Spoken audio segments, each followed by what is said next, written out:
lakini kuna mambo nilitaka kuyakazia kidogo. Jambo la kwanza, tuhakikishe kila mmoja wetu anapata leseni. Na afande amesema hapa, tumetengeneza utaratibu ule mahususi, na mimi nikazie pale ulipoishia.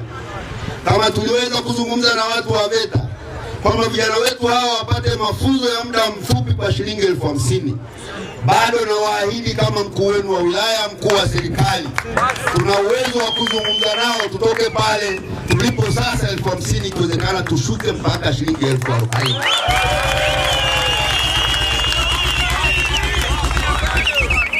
Lakini pili, tuendelee kukata bima kila mmoja wetu kwa ajili ya usalama wa maisha yetu. Tatu, tuendelee kuzingatia na kufuata sheria za barabarani.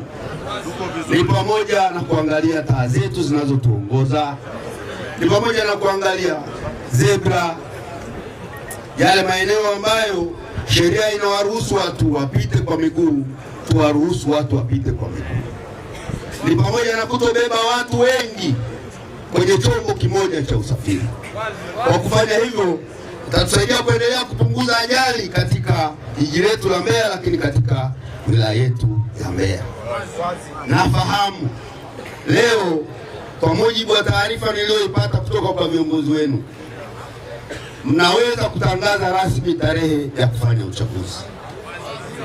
Hayo sitaki kuyasema sana, lakini rai yangu kwenu, mnapoenda kujadiliana, mjadiliane kwa amani. Na mimi naziona fursa nyingi sana katika jiji letu la Mbeya.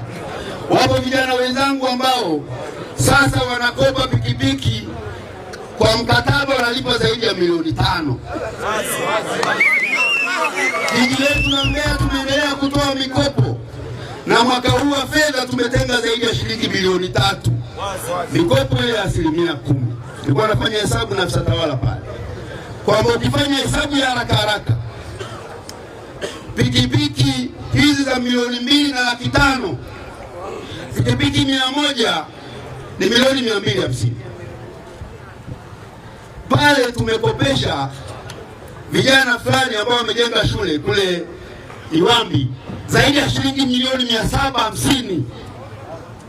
Tamaa yangu kupitia mkutano huu, mtakapokaa na kukubaliana kwa namna mtakavyoona inafaa, mnafanya uchaguzi, mnaopata viongozi wenu, timu yenu ya viongozi mtakayoipata waje haraka sana ofisini kwangu.